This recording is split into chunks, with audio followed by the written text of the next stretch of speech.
Meu prezado doutor Sérgio Varela, doutor Luiz Fernando Ribeiro de Carvalho, doutor Sérgio André Rocha, meus prezados colegas que participam deste evento organizado no âmbito da Emerge. Quero agradecer o convite que me foi formulado e a oportunidade de vir aqui ao Rio de Janeiro tratar de um tema que está na ordem do dia, um tema que nós estamos vivendo efetivamente hoje, modificações relevantes, uma lei que foi publicada hoje, uma medida provisória que deve sair dentro de alguns dias, e, enfim, que vai sofrer modificações. Que abordagem dá a este tema? Eu vou dar um panorama. Eu não vou fazer uma exposição muito detalhada ou pormenorizada das diversas questões, dos diversos desafios que cercam a tributação do exterior. Eu vou me preocupar muito mais em dar um perfil, um desenho, traçar as linhas mestras para alguém que queira começar a discutir, começar a enfrentar essa temática. Por onde começar? Começar por uma constatação, a constatação da internacionalização da economia. Esse tema não tinha grande importância há 15 anos atrás. Eu não estudei isso na faculdade. Durante 10 ou 15 anos da minha advocacia, não tive um grande problema de tributação internacional, vamos dizer assim. Mas, por outro lado, hoje a variável internacional faz parte do nosso dia a dia, faz parte das nossas compras via internet, faz parte do turismo, faz parte dos esportes, enfim, a variável internacional faz parte do nosso dia a dia. E onde existe uma atividade que possa ter significado econômico, o fisco estará presente. Então, eu começo com esse lembrete, ou seja, a internacionalização da economia é que deflagrou todo este debate. E aí eu vou pegar, qual é a preocupação clássica, a hipótese nítida que incomoda o fisco e que levou a todas as legislações serem produzidas? A hipótese mais clássica qual é? Eu sou uma empresa brasileira, crio uma pessoa jurídica num, entre aspas, paraíso fiscal, não vou discutir aqui se é paraíso, regime favorecido, o que seja, crio uma pessoa jurídica lá, ela vai concentrar as operações com os clientes meus no exterior, formalmente as vendas para os meus clientes na Europa, nos Estados Unidos, no Japão, na África, na China, etc., vão ser feitas pela empresa que está no paraíso fiscal, tá? Ela vai receber o preço das vendas que foram feitas, ela vai apurar o lucro naquele país, não vai distribuir o lucro para mim no Brasil e, portanto, eu não vou pagar nada de imposto de renda no Brasil. Essa é a questão mais nítida, o problema mais claro que levou a toda essa preocupação, que, em última análise, o que é? É um deslocamento da base tributária para fora do território nacional. Em vez de eu oferecer a tributação, a totalidade do meu rendimento aqui, eu passo a deslocar uma parte do rendimento para um país no exterior. Muito bem. A partir disso, quais são os desafios clássicos para quem tem que enfrentar a questão? O primeiro grande desafio, o que é renda? E aqui também as aspas são propositais. Tá? Eu estou dizendo renda entre aspas. O que é renda? Se nós quiséssemos ser simplistas, eu diria a legislação do imposto de renda só precisava ter 2 palavras, nem 2 artigos, 2 palavras. Primeira palavra, ganhou. Segunda palavra, pagou. Se você ganhou alguma coisa, você paga alguma coisa. O grande debate, aí vamos, milhares de artigos em leis, decretos, etc., é para saber se ganhou e quanto vai pagar. Mas, principalmente, se ganhou. Tá? Então, o primeiro desafio, o que é renda? Quando a gente tem um pedaço da atividade realizada fora do país. Tá? Esse é o primeiro grande desafio. Segundo, onde está esta renda? Essa renda está lá, esta renda está aqui, ela está um pedaço lá, um pedaço aqui, e óbvio que daí tem todos os desdobramentos, preços de transferência, etc., são para saber aonde que está. Depois, se eu souber onde ela está, quem que deve ser tributado? É aquele que assinou o recibo ou é aquele que vai ficar com o dinheiro recebido por aquele que assinou o recibo? Temática do beneficiário efetivo. Tá? E qual país? Olha, existem países mais estranhos nesse mundo afora. Eu vi, já faz um certo tempo, um anúncio de uma plataforma de exploração de petróleo no Mar do Norte, que foi desativada. Um determinado sujeito comprou essa plataforma, levantou uma bandeira e diz: eu sou um país, quem quiser vir aqui, eu dou todas as garantias que vocês quiserem de sigilo, liberdade, etc. Ou seja, aquela plataforma. Então, quando se fala de país, em que país? Quem é o meu interlocutor nessa discussão? E mais, como saber e provar o tamanho da renda? Não basta dizer, ele ganhou. Sim, ganhou quanto?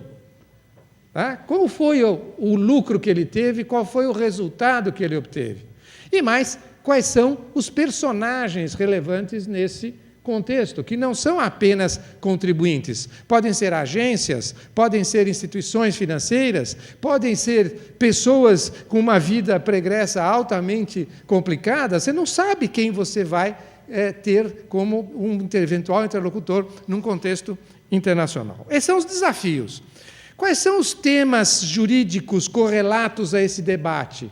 Primeiro é soberania. Até onde vai a soberania brasileira? Alguém já disse, a soberania vai até onde você conseguir torná-la eficaz. Quando um país consegue, com base na sua lei, entrar no território de um outro país, pegar um determinado indivíduo e trazer para o seu território, digo isto, e ter uma soberania bem eficaz. Agora, a soberania não é apenas o poder de fazer regras, é o poder de aplicá-las efetivamente. O segundo grande tema é o tema da territorialidade. A lei brasileira pode alcançar o quê? Quais são os elementos de conexão, direito internacional privado, né? Quais são os elementos de conexão relevantes para fins de tributação quando há uma variável estrangeira? Terceiro desafio, quando eu tenho uma pessoa jurídica sediada num outro país, ela apura o resultado dela de acordo com os critérios e de acordo com as regras vigentes lá. Aqui no Brasil, quando se fala demonstração financeira de uma pessoa jurídica, todo mundo já pensa pelo menos num livrinho. Pelo menos um livrinho onde tem o balanço, a explicação, as notas, a auditoria, etc. Pelo menos um livrinho. Há países, isso eu vi, em que a demonstração financeira era uma folha de Excel com uma rubrica do lado. Não dava nem saber quem fez aquela rubrica. E apresentar qual é o resultado dessa pessoa jurídica. É este. Então, é uma outra realidade. Além do que, aqui no Brasil, é um debate que está hoje no Congresso Nacional, está no Senado Nacional, discutindo a questão da identificação dos sócios. Até onde é possível exigir a identificação dos sócios? A lei do ICMS do Estado de São Paulo tem uma regra sobre cadastro do imposto que admite que o fisco estadual cancele cadastros se o sócio for uma pessoa estrangeira não transparente, ou seja, que não indique quais são os seus efetivos sócios até o nível de pessoa física. Em que medida isto é viável de ser feito? Em que medida isto pode uma lei interna exigir sob pena de deflagrar um sistema tributário diferente? Se você abrir o seu quadro societário, você vai pagar 25. Se você não abrir, você vai pagar 35. Isso se justifica? O outro tema é da personalidade jurídica. Nós estamos acostumados no sistema romano-germânico com a figura da pessoa jurídica. Mas outros países têm desenhos diferentes. Os países anglo-saxões têm a figura do trust, por exemplo, que é uma relação de confiança, em que um detém a propriedade formal, mas o outro detém a titularidade substancial. Se você vai para outros países, as fundações assumem uma relevância muito grande que não tem no Brasil. Se vocês vão para outros países, você começa a entrar numa legislação completamente diferente. Há até um estudo muito interessante sobre os bancos islâmicos. O Islã proíbe a cobrança de juros. Então, vocês não vão ver contrato quando o interlocutor for fiel maometano, tá? A cláusula de juros. Você vai ter uma cláusula diferente, que é proporcional ao resultado, menos não sei o quê, né? Que vai chegar mais ou menos à taxa. Mas como que você vai interpretar isto quando você tem que aplicar a legislação brasileira? Eu estou dando o panorama. Tá? E as entidades híbridas. Isso é participação no resultado ou isso é cobrança de juros? Isto é, um título conversível em exercício de poder de veto ou não? Todos esses são desafios que nós temos que enfrentar. E mais, todo o debate sobre o sigilo, seja sigilo das operações comerciais, que obviamente um concorrente não quer que o outro saiba do que ele está cuidando, e o sigilo bancário, que em cada país é diferente. E eu diria, da experiência pouca que eu tenho, realmente pouca que eu tenho de experiência internacional, eu diria que em muitos aspectos de tributação internacional o Brasil é um paraíso, viu? O Brasil é um paraíso. Em termos de garantias individuais, em termos de sigilo protegido, tá? Em termos de informações, tá? É um dos menos colaborativos com a ideia de um fisco acessível a essas informações. Muito bem, esses são os temas. Então, o que nós temos de panorama? E aqui vamos começar a detalhar um pouquinho. Em termos de panorama geral, eu pergunto, onde está o rendimento? De novo, entre aspas, para evitar um debate sobre renda. Onde está o rendimento? Sempre que se insere um elemento de estraneidade, tá, eu começo a ficar na dúvida, porque uma brasileira que vai para o exterior, eventualmente ele cria uma filha, uma pessoa jurídica filha. Mas, eventualmente, ela pode criar irmãs, ou, eventualmente, ele pode ter netas, filhas da filha. Tá? Como lidar quando eu tenho uma árvore de pessoas jurídicas que estão no exterior? Isso é um grande debate. Tá? Quem atua na área sabe, tem uma bendita discussão aí se pode consolidar ou não pode consolidar, notícia de jornal, se pode consolidar ou não pode consolidar nenhuma filha que esteja num determinado país. Esse é um problema, porque você tem que discutir onde está a renda. A renda está no Brasil, está na Itália, ou está na filha italiana, ou está nas netas espanhola e alemã. Onde que está essa renda? Segundo, como dimensionar essa renda? Olha, para eu mensurar a renda, eu tenho que utilizar critérios contábeis. Busca-se no âmbito internacional uma uniformização de critérios. Mas essa uniformização de critérios não é absoluta. Ainda nós temos grandes diferenças no debate internacional. Vejam o que eu li outro dia sobre uma grande empresa americana que comprou uma outra empresa e pagou $1 bilhão. E no momento que ela teve que fazer o primeiro balanço, essa empresa passou a valer $500 milhões. Por quê? Porque ela valia $1 bilhão utilizando os critérios ingleses de apuração. E passou a valer $500 milhões utilizando os critérios americanos de apuração. Porque na Inglaterra, empresa de alta tecnologia, informática, etc., pode considerar como receita determinados itens. Pela contabilidade americana, não pode. Então, a mesma empresa, como é que ela pode? Num país, valeu o dobro, a metade daquilo que valia no outro país. O debate aqui é esse, como dimensionar o rendimento quando eu tenho uma pessoa jurídica no exterior. Que critérios eu tenho que utilizar? Os critérios da legislação brasileira. Vou mandar a empresa que está na Itália aplicar o imposto de renda, o regulamento de imposto de renda brasileiro, mandar aplicar a lei das SA brasileiras, ela vai dizer, eu não tenho nada a ver com isso, eu sou italiano, eu vou aplicar a lei das SA italiana, vou aplicar o Código Civil, né, italiano, tá? E vou aplicar a legislação italiana. E aí, como eu consigo essa consistência? O grande espaço para você buscar uma certa uniformidade é a troca de informações. Um esforço que todos os países estão fazendo, no sentido de que, olha, vamos trocar figurinha. Você me conta o que a italiana fez, que eu te conto o que a brasileira fez lá. E vamos trocar figurinha para ir uniformizando as informações, tentar chegar a um ponto de equilíbrio em termos de apuração, em termos de dimensionamento. Ainda no panorama geral, é como alcançar esse rendimento. Tudo bem, já sei que é uma italiana, já sei que ela apurou, já sei o quanto ela teve de lucro. Como alcançar essa italiana? Alcançar o rendimento. Há duas abordagens possíveis. Uma primeira abordagem é a da transparência fiscal. Bom, eu vou olhar através dela, a brasileira está aqui, a italiana está lá. Ao invés de eu aceitar que a italiana fez o balanço e teve prejuízo, eu vou olhar através dela e pegar os itens, componentes do seu resultado, e a partir destes itens trazer a apuração para o Brasil. Uma perspectiva de transparência. Esse é um desdobramento da teoria da desconsideração da personalidade jurídica, uma construção anglo-saxã, etc., que supõe, em muitas legislações, o abuso da personalidade jurídica da estrangeira.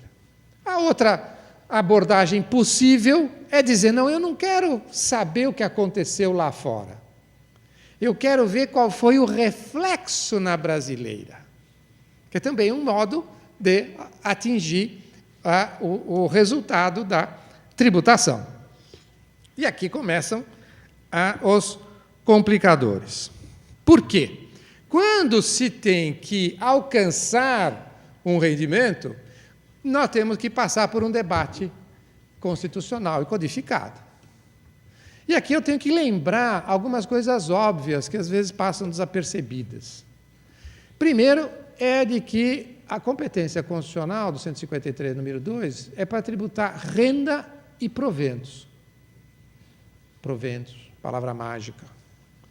Numa época, provento era apenas o rendimento da aposentadoria do servidor público.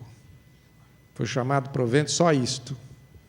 Mas no Código Tributário Nacional, quando trata do fato gerador de imposto de renda, está dito que é aquisição da disponibilidade jurídica ou econômica de renda, produto do capital, trabalho ou combinação de ambos, ou proventos de qualquer natureza.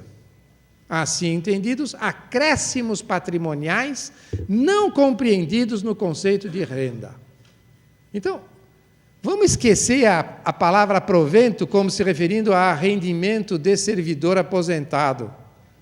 Provento, no âmbito do imposto de renda, é qualquer acréscimo patrimonial. Ou seja, o que o legislador codificado está me dizendo é que cresceu o teu patrimônio, isto pode ser fato gerador do imposto do artigo 43, desde que haja aquisição de disponibilidade jurídica ou econômica.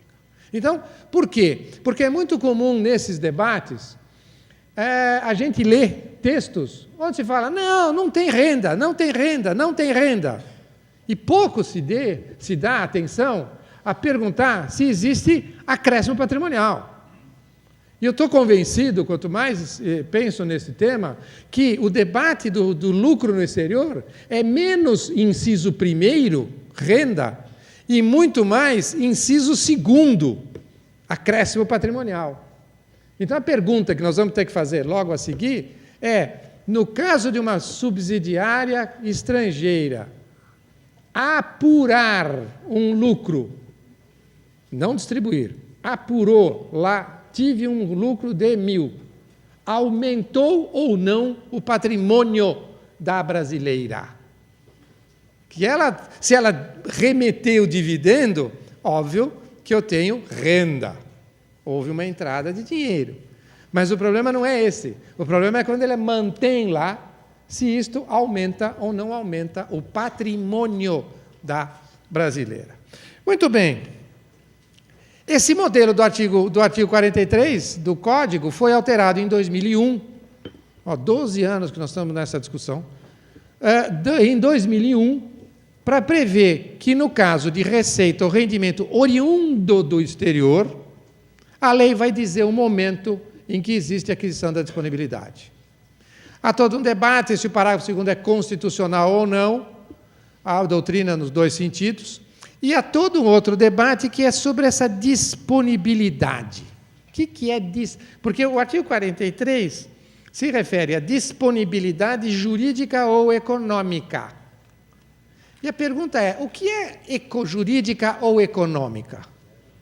Será que existiria um terceiro conceito, que é disponibilidade financeira? Aqui é toda uma discussão no seguinte sentido.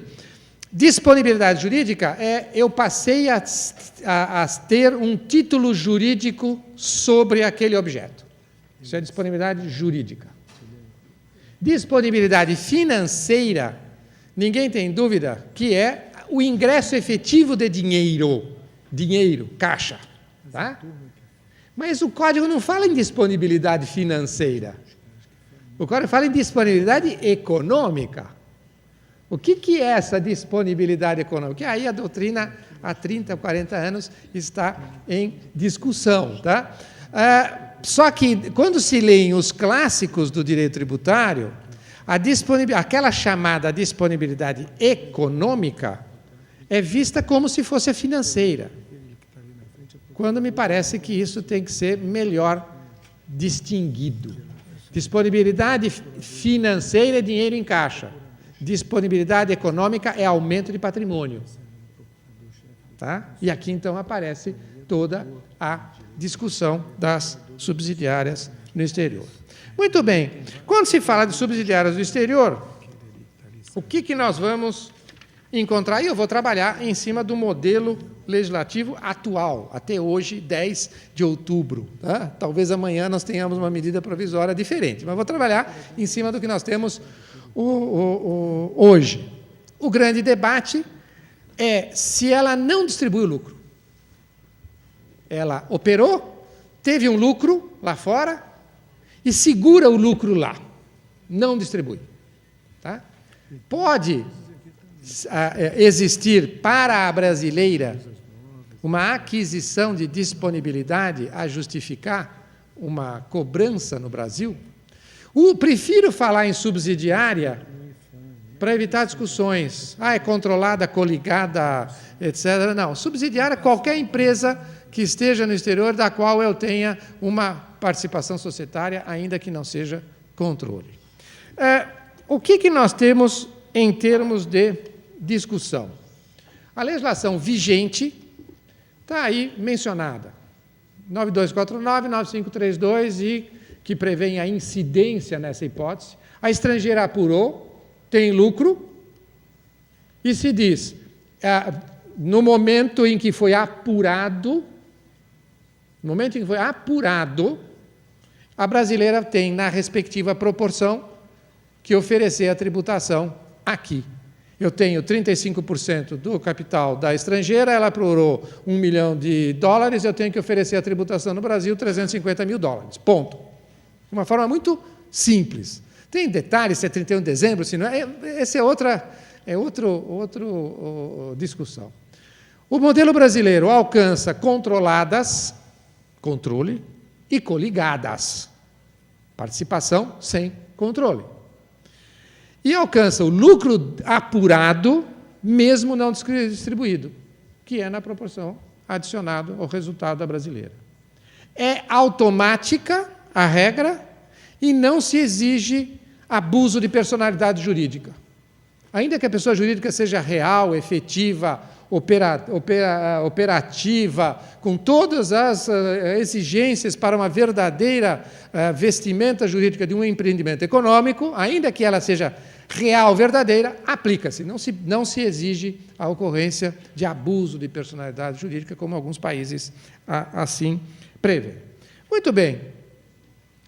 O debate que existe e foi desaguar num julgamento de abril desse ano no Supremo Tribunal Federal, e que ainda deixa dúvidas para quem leu com mais profundidade o que foi até o momento divulgado, no modelo brasileiro, quem que está sendo tributado? Quem que a lei brasileira está atingindo como sujeito passivo desse imposto? A estrangeira ou a brasileira? Alguém vai responder, bom, a lei brasileira pega a brasileira. Sim, a lei brasileira pega a pessoa jurídica brasileira, não a pessoa jurídica estrangeira. Isso vai ter um reflexo que eu vou deixar depois para o meu prezado professor Sérgio André examinar, é que na maneira pela qual as convenções são tradicionalmente interpretadas, que no sentido de que elas visam evitar duplas tributações jurídicas. Para haver dupla tributação jurídica, eu preciso ter 2 estados cobrando da mesma pessoa o mesmo imposto no mesmo período. Se eu digo que a lei brasileira está alcançando a brasileira, o que aconteceu lá fora com o fisco estrangeiro não me interessa neste momento. E, portanto, eu não tenho dupla tributação jurídica. O fisco estrangeiro tributa a pessoa jurídica estrangeira, o fisco brasileiro tributa a pessoa jurídica brasileira. Segunda pergunta, o que está sendo tributado?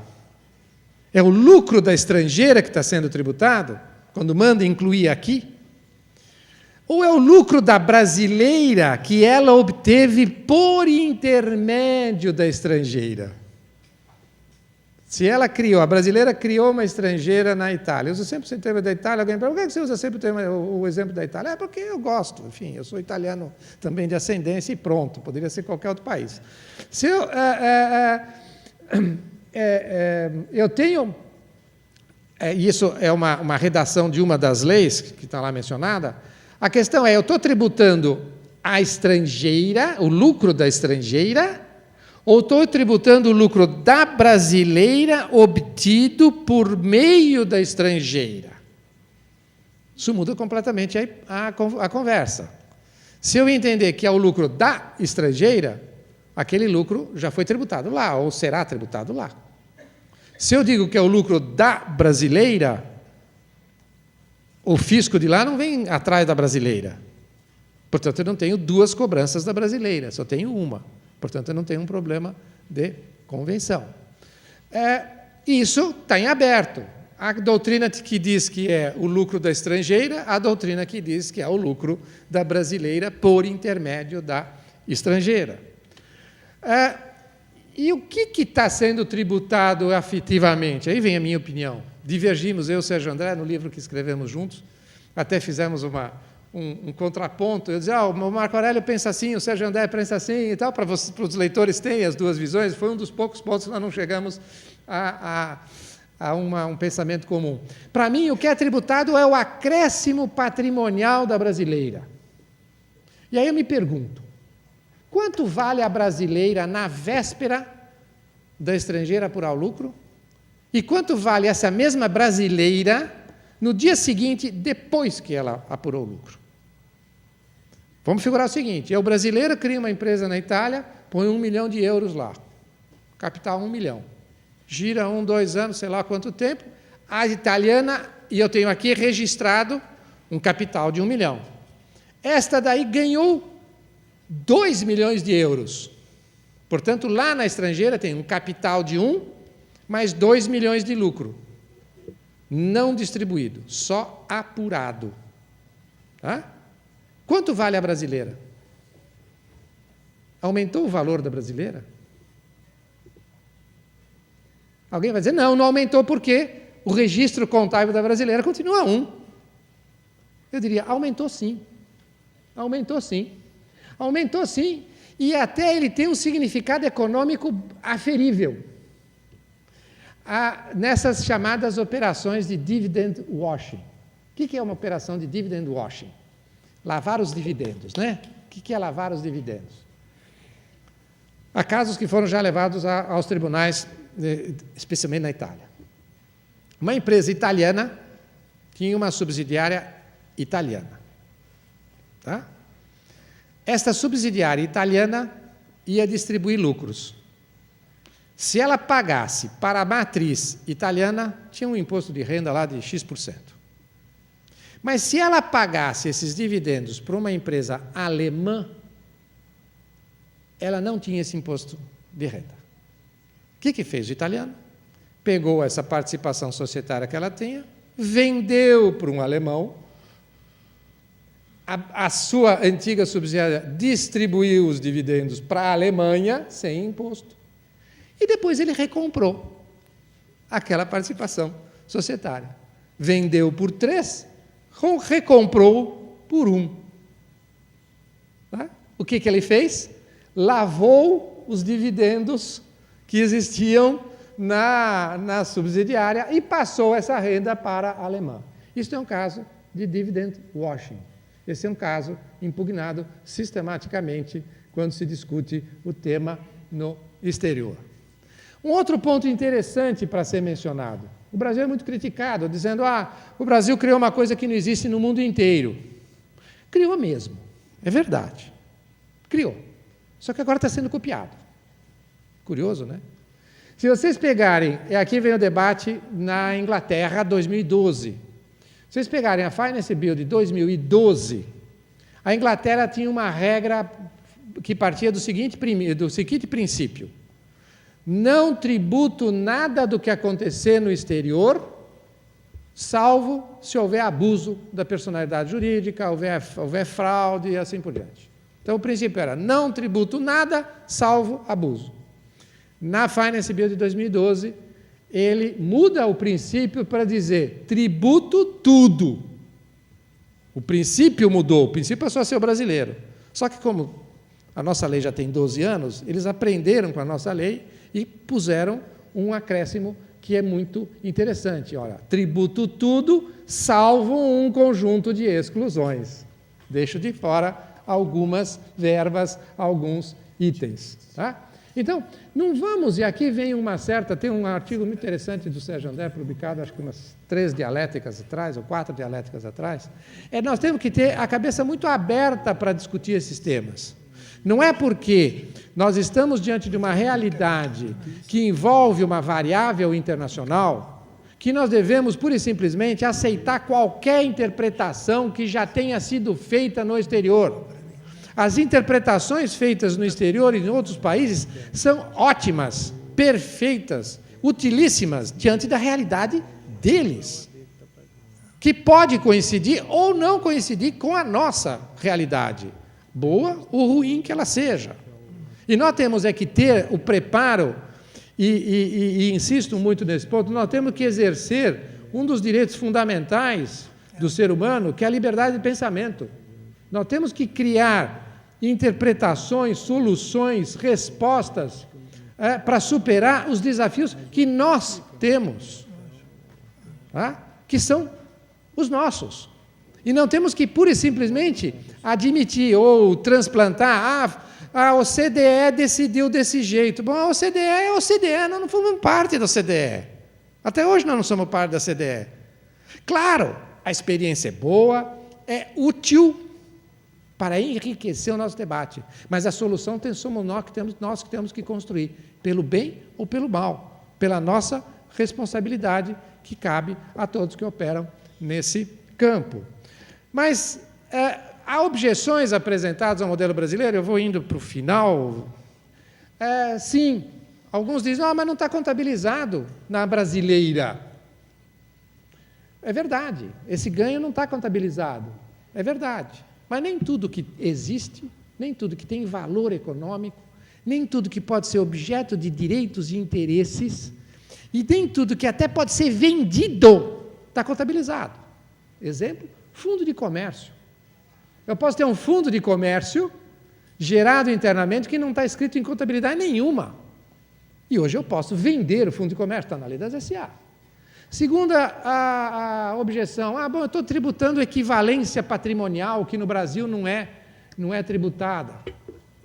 Não é tributação de equivalência patrimonial. Não vou detalhar isso, porque não temos tempo, mas o método de equivalência patrimonial envolve outros elementos. Aqui o que a lei tributária diz é muito simples. Apurou um lucro numa subsidiária no exterior, ofereça a tributação no Brasil na respectiva proporção da tua participação. Ponto. Ah, mas tem isso, tem variação cambial, tem mais isso. Isso é tudo relevante para o MEP. Aqui não é relevante, tá? Pelo bem ou pelo mal. Alguém diz, bom, mas a receita de equivalência patrimonial poderia ser tributada? Essa de variação? Pode. O Bulhões Pedreira disse com todas as letras isso. Pode. Só não é tributada para não cobrar duas vezes. Cobrou na empresa de baixo e cobrar novamente na empresa de cima. Não tem sentido o fisco brasileiro cobrar duas vezes na subsidiária e na controladora, porque as duas são brasileiras. Por isso que não cobra a receita de equivalência. Mas quando eu tenho uma estrangeira fora do alcance da lei brasileira, por que não cobrar aqui? Ah, mas isso é uma distorção, isso é outra conversa. Tá?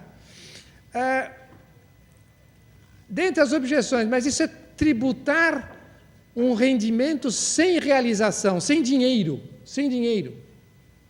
Bom, mas isso não é novidade.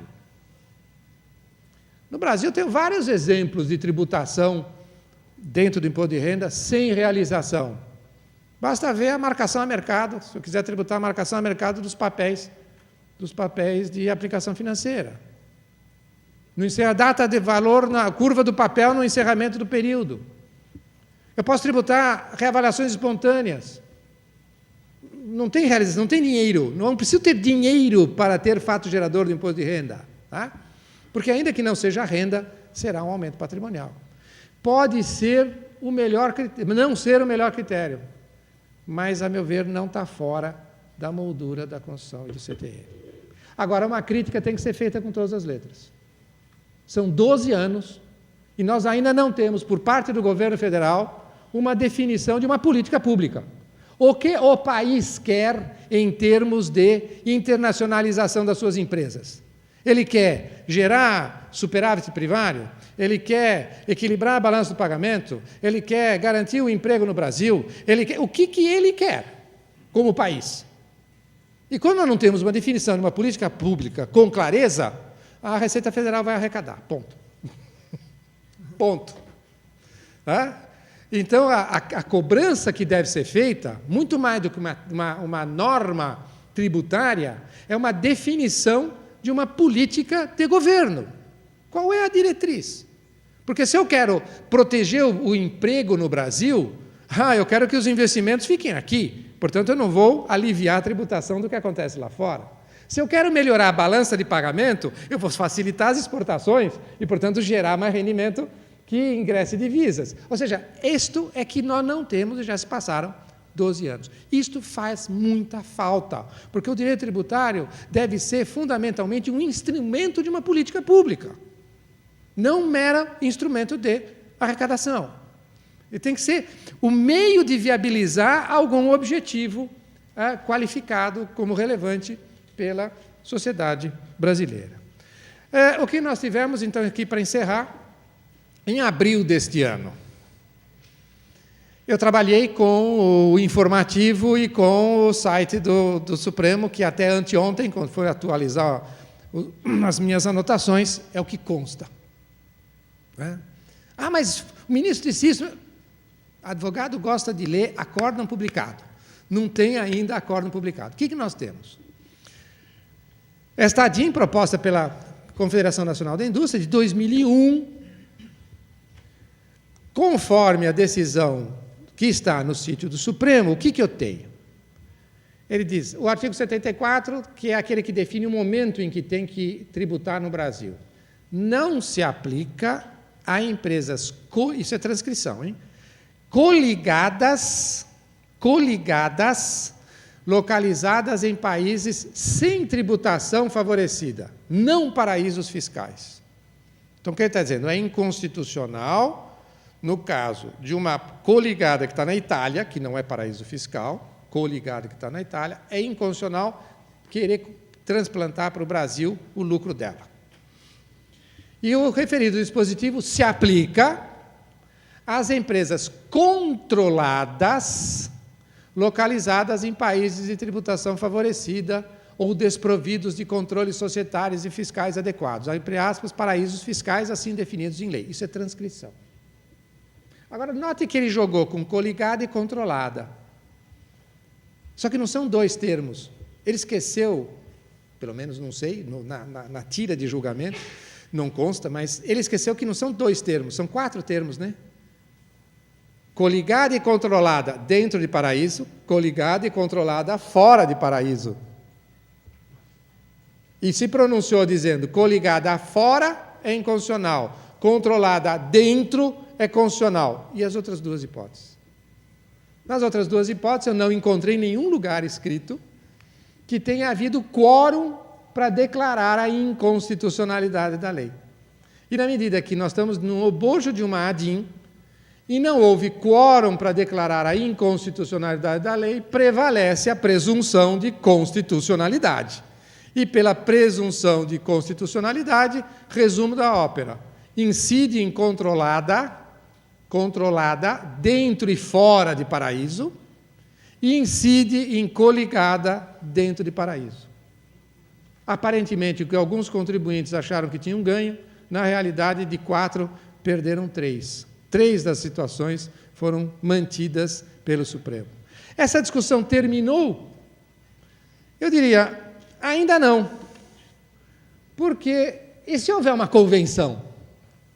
Ela está na Itália, mas o Brasil tem uma convenção com a Itália. Como é que fica esta questão?